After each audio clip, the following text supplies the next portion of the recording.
ठीक है, अभी हम देखते हैं कि जनरल जो ट्रीटमेंट होगी, किसकी जनरल ट्रीटमेंट, जो नॉन हीलिंग वोन्स की। ठीक है, स्पेसिफिक टॉपिक है ये नॉन हीलिंग वोन्स का। ठीक है ना, तो देखें जो इस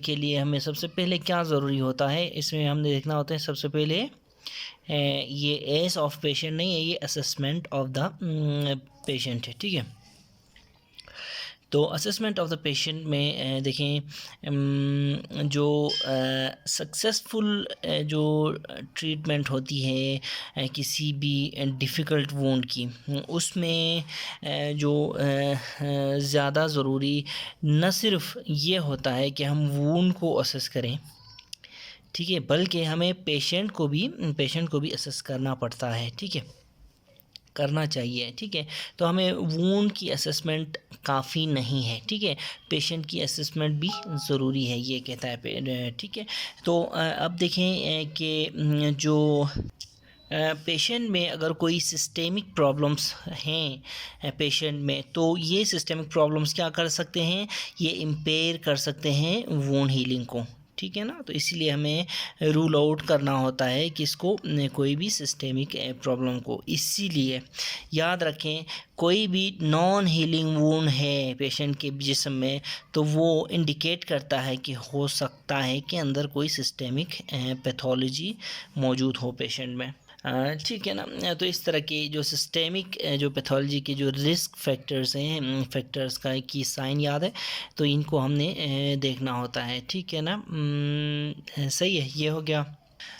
ठीक है, अब देखें कैरेक्टराइजेशन ऑफ द वूंड। ठीक है, कैरेक्टराइजेशन ऑफ द वूंड में फॉलोइंग चीज़ें हम देखेंगे। ठीक है, नंबर 1 साइज़ हम देखेंगे और डेप्थ देखेंगे, जो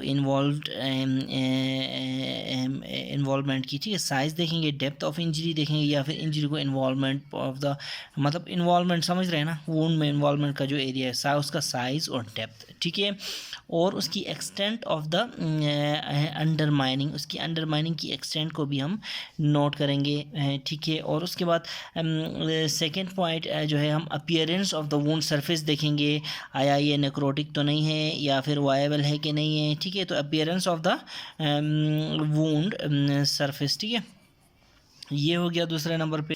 फिर हम इसमें देखेंगे कि वूंड एक्सुडेट्स जो हैं वो किस नेचर के हैं, उसकी, या फिर वूंड एक्सुडेट्स की हम अमाउंट देखेंगे, और इसकी हम क्या देखेंगे, characteristics of the wound exudates देखेंगे।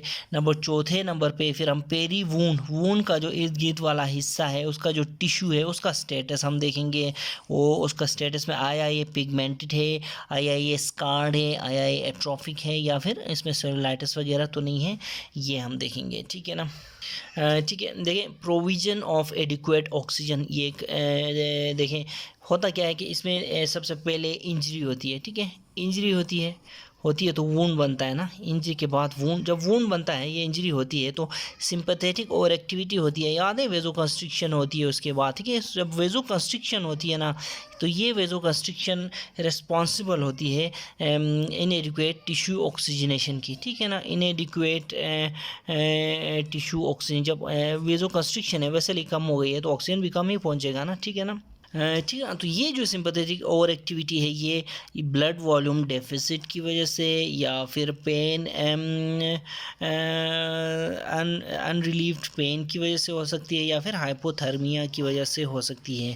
तो बहरहाल जितनी भी जो भी कॉजेज़ हैं वेजो कंस्ट्रिक्शन के या फिर सिंपैथेटिक ओवर एक्टिविटी के, ये फिर क्या करते हैं, ये एंड में जाके ठीक है ना, ये इनएडिक्वेट टिश्यू ऑक्सीजनेशन कराते हैं। ठीक है, ये केस स्पेशली किन एरियाज़ ऑफ बॉडी में कंसिडर किया जा सकता है, स्पेशली डिस्टल एक्सटेंट ऑफ, ये जो for example distal extent of हमारे एक्सट्रीमिटीज़, पाँव के हों या हाथ के हों, इन जगहों में हम ये कंसिडर करते हैं sympathetic activity induced वेजोकंस्ट्रिक्शन induced इनएडिक्वेट tissue oxygenation को। ठीक है, ठीक है। फिर प्रोविज़न ऑफ एडिक्वेट न्यूट्रिशन, ठीक है। प्रोविज़न ऑफ एडिक्वेट न्यूट्रिशन जो है ये हम देखेंगे कि पेशेंट को किसी चीज़ की डेफिशिएंसी तो नहीं है, for example protein, calorie deficiency, vitamin deficiency, mineral deficiency तो नहीं है, ठीक है ना। तो जब इस तरह के केसेस में ये भी इम्पेयर्ड वुंड हीलिंग के लिए ये बास बनते हैं इसका, ठीक है। तो हमने इसको करेक्ट करना होता है, ठीक है। उसके बाद अगर कोई इन्फेक्शन है, हमने ट्रीटमेंट ऑफ इन्फेक्शंस करने होते हैं, ठीक है। तो ट्रीटमेंट ऑफ इन्फेक्शंस में देखें हमें साउंड इन्फेक्शन और कोलोनाइजेशन और ऑस्टियोमाइलाइटिस में हमने तमीज़ करनी है, ठीक है। ठीक है ना। तो यहाँ पे एक बात ज़रूर याद रखें कि पॉजिटिव वूंड कल्चर, अगर कोई वूंड कल्चर पॉजिटिव है, it does not confirm as wound infection, ठीक है ना। It does not confirm wound infection. Book में क्या लिखा है again, a positive wound culture does not confirm wound infection, याद रखना है, ठीक है ना। इसी तरह जब वूंड इन्फेक्शन होता है, ठीक है, तो होता क्या है कि हमें सर्जिकल डिब्राइडमेंट की ज़रूरत होती है, प्लस सिस्टेमिक एंटीबायोटिक्स की ज़रूरत होती है, ठीक है। तो मैंने क्या कहा, अगर इन्फेक्शन है तो डिब्राइडमेंट की और सिस्टेमिक एंटीबायोटिक्स की ज़रूरत होती है, नॉट टॉपिकल एंटीबायोटिक्स, और नहीं टॉपिकल एंटीसेप्टिक्स भी हमें अवॉइड करने चाहिए, क्योंकि टॉपिकल एंटीसेप्टिक्स जो हैं वो इंटरफेयर करते हैं किसके साथ, वुंड हीलिंग के साथ। They are cytotoxic to fibroblast या फिर दूसरे सेल्स के लिए, ठीक है ना। ठीक है। इसी तरह जो कोलोनाइजेशन है, कोलोनाइजेशन होती है, जो भी कोई इन्फेक्शन होता है उसको कोलोनाइज कर सकते हैं अपॉर्चुनिस्टिक माइक्रो ऑर्गेनिजम्स। ये भी आपने जहन में रखना है कि एनी वूंड जो है ना can be colonise by opportunistic microorganisms, ठीक है। फिर ऑस्टियोमाइलाइटिस को भी हमने एड्रेस करना होता है, ठीक है। इसके अलावा देखिए फॉरेन बॉडी रिमूवल जो है वूंड ट्रीटमेंट का एक बहुत इंपॉर्टेंट पॉइंट होता है। अगर फॉरेन बॉडी है तो आपको हमने पहले भी बताया था, foreign body is the cause of delayed wound healing, याद है, ठीक है। तो फॉरेन बॉडी में पहले हम देखेंगे कि कोई फॉरेन बॉडी तो नहीं है। फॉरेन बॉडीज़ में क्या क्या हो सकता है, डेब्रिस हो सकता है, रोड साइड का जो कचरा होता है, उसमें मट्टी हो सकती है उसमें, ठीक है। इसी तरह हॉस्पिटल के अंदर की चीज़ों की बात करें तो स्विचर मटेरियल एक फॉरेन बॉडी के तौर पे एक्ट कर सकता है। इसी तरह ड्रेसिंग मटेरियल, फॉर गॉज का कोई धागा हो गया, इधर उधर की चीज़ें, वो सारी की सारी इसमें हमने देखनी होती हैं। फिर उसको अगर हैं तो फिर वो रिमूव करनी होती हैं। क्योंकि ये foreign bodies are responsible for delayed wound healing, ठीक है। ठीक है ना। फिर हमें मैनेजमेंट ऑफ वूंड में इरिगेशन ऑफ वूंड बहुत एक ज़रूरी स्टेप है। इरिगेशन मतलब पानी देना, ठीक है। तो gentle irrigation of the wound ज़रूरी होती है। क्यों, किसके साथ इरिगेशन, डेफिनेटली एसिड के साथ तो नहीं करेंगे, ठीक है ना, या आयोडीन के साथ तो नहीं करेंगे। देखें फिजियोलॉजिक सलाइन के साथ हमें इरिगेट करना होता है वूंड को, ठीक है ना। ये क्या करता है, इससे क्यों हम कर सकते हैं, क्योंकि इससे हमें हीलिंग में इट प्रोमोट्स हीलिंग, ठीक है, सही है। और साथ में ये क्या करता है, इट इनहिबिट्स या फिर डिक्रीजेस बैक्टीरियल लोड को भी ये कम कर देता है, ठीक है ना। इसके अलावा देखें कि जो मॉइस्ट वूंड बेड एक बनाना चाहिए, ठीक है। मॉइस्ट याद रखें, नॉट वेट। वेट और मॉइस्ट में फ़र्क है, ठीक है। तो हमें वूंड बेड, एक मॉइस्ट वूंड बेड बनाना होता है ड्यूरिंग ट्रीटमेंट, ठीक है। तो ये हम कैसे बना सकते हैं, डिब्राइडमेंट हमने की, ठीक है। देखो इंजरी हुई, वूंड हुआ, वूंड को हमने देखा नॉन हीलिंग है या फिर डर्टी वूंड है, ठीक है। डिब्राइडमेंट को मैं इस तरह लिखता हूँ, ठीक है ना। आइंदा जब भी हम लिखेंगे डिब्राइडमेंट को ये लिखेंगे, ठीक है। तो हम डिब्राइडमेंट के बाद हमें ड्रेसिंग करनी है, डेफिनेटली कॉमन सेंस है। ड्रेसिंग हमने मॉइस्ट सेलाइन ड्रेसिंग करनी होती है, ठीक है ना। ठीक है ना। देखें ऑप्टिमल जो वूंड कवरेज होती है ना, वूंड को कवर करने का जो ऑप्टिमल एक वो होता है ना मेथड, उसमें क्या होता है, हम वेट टू डैम्प ड्रेसिंग्स हम अप्लाई करते हैं, ठीक है। क्या कहती है बुक कि optimal wound coverage requires wet to damp dressings, ठीक है। ठीक है। वेट टू जो डैम्प ड्रेसिंग्स हैं, इनका फ़ायदा क्या होता है, इनका फ़ायदा ये होता है कि ये ऑटोलिटिक डिब्राइडमेंट में मदद देते हैं, ठीक है ना। जब तामते बेजख्म है दोनों तो पानी उसको खाता है, ऑटोलिटिक डिब्राइडमेंट होती है, ठीक है। इसी तरह इट एब्जॉर्ब्स एक्सुडेट्स, ठीक है। ये अगर वेट हो, डैम्प हो ड्रेसिंग्स, तो ये एब्जॉर्ब करते हैं एक्सुडेट्स को, गंदगी जो निकलती है वो एब्जॉर्ब करते हैं। कॉमन सेंस से पस के अंदर से जो एक्सुडेट निकलता है उसको ये ड्रेसिंग्स एब्जॉर्ब करते हैं, ठीक है। इसी तरह they protect surrounding normal skin, ये भी एक इनका बहुत इंपॉर्टेंट रोल होता है। वेट टू डैम्प ड्रेसिंग्स क्या करती हैं, दे प्रोटेक्ट करती हैं सराउंडिंग नॉर्मल स्किन को। ये 3 पॉइंट्स होती हैं वेट टू डैम्प ड्रेसिंग्स की, ठीक है। इसी तरह हम कंप्रेशन थेरेपी भी कंसिडर करते हैं in the treatment of non healing wounds, ठीक है। कंप्रेशन थेरेपी देखें जो इसके बारे में एक बात याद रखें कि compression therapy must be avoided in case of arterial inflow compromise. Arterial compromise हो रहा है तो आप कंप्रेशन थेरेपी नहीं देंगे, जबकि कंप्रेशन थेरेपी हम किन किन जगहों पे देंगे, हम उन जगहों पे देंगे जहाँ पे अल्सर्स हैं, ulcers which are caused by और एग्जर्बेटेड बाय, ठीक है। ये 2 किस्म की दिखें ऐसे अल्सर्स विच आर कॉज्ड और एग्जर्बेटेड बाय एक्सट्रीमिटी ट्रॉमा, इन जगहों पे हम कंप्रेशन थेरेपी देंगे, ठीक है। ठीक है ना। तो इस जगह में देखें तो कॉज को कॉज्ड बाय कॉजेस या कॉजेस को मैं इस तरह CZ से डिनोट करूँगा, क्योंकि बहुत सारी जगहों पे हम कॉज यूज़ करते हैं। तो आज के बाद मैं कॉज को CZ से डिनोट करूँगा अपनी बुक्स में, ठीक है ना। तो कॉज बाय आ गया तो सिर्फ CZ बाय, ठीक है, इस तरह करेंगे। फॉर एग्जांपल यहाँ पे कंप्रेशन थेरेपी हम उन जगहों उन अल्सर्स में देंगे विच आर कॉज बाय और एग्जर्बेटेड बाय एक्सट्रीमिटी एडीमा, ठीक है। ये ना ट्रॉमा, एक्सट्रीमिटी एडीमा की वजह से ये क्या है, अल्सर्स हैं, ठीक है।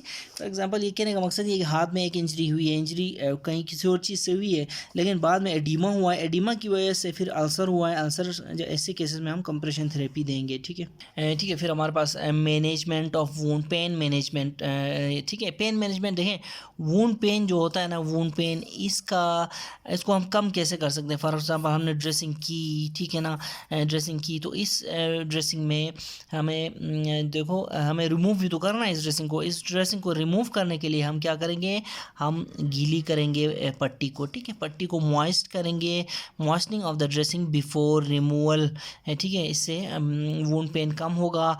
और क्या, और अगर पेन ज़्यादा हो रहा है, किसी ऐसी लोकेशन पे है जहाँ पे दर्द ज़्यादा हो रहा है, तो 2% टॉपिकल लिग्नोकेन जेल भी हम अप्लाई कर सकते हैं। ये बहुत इंपॉर्टेंट पॉइंट है, ठीक है, ठीक है ना। तो बुक में लिखा है कि 2% topical lignocaine gel during wound care should be used, लिखा है, ठीक है, इन द पेन मैनेजमेंट, ठीक है। नेक्स्ट हमने देखना है कि एंटीसेप्टिक्स हो गए और क्या, टॉपिकल एंटीबायोटिक्स हो गए, ठीक है। इनका क्या रोल है in the treatment of wound या फिर in the treatment of non healing wound, ठीक है ना। याद रखें, antiseptics can do more harm then good, ठीक है। एंटीसेप्टिक्स जो होते हैं देखो ये बहुत ही इंपॉर्टेंट पॉइंट है। हम ऐसे ही जख्म पे एंटीसेप्टिक लगाते जाते हैं, ये हालांकि कोरोसिव होते हैं, ये टॉक्सिक होते हैं, ठीक है ना। एक जख्म है उस पर आप एंटीसेप्टिक लगाएंगे तो वो एंटीसेप्टिक क्या होता है, ये टॉक्सिक होता है टू द सेल्स, ठीक है ना।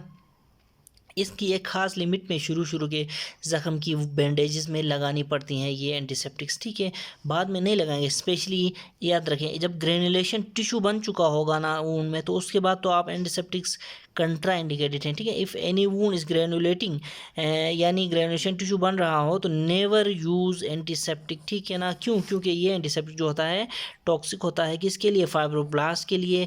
जब फाइब्रोब्लास्ट के लिए ये टॉक्सिक होता है तो इंटरफेयर करेगा वूंड हीलिंग में, ठीक है ना, ठीक है ना। तो ये बहुत इंपॉर्टेंट पॉइंट है, ये आप अपने नर्सिस को भी समझा देना जो धड़ाधड़ ज़्यादा एंटीसेप्टिक्स यूज़ करके सोचते हैं कि वो हील हो जाएगा, ठीक है ना, याद रखें।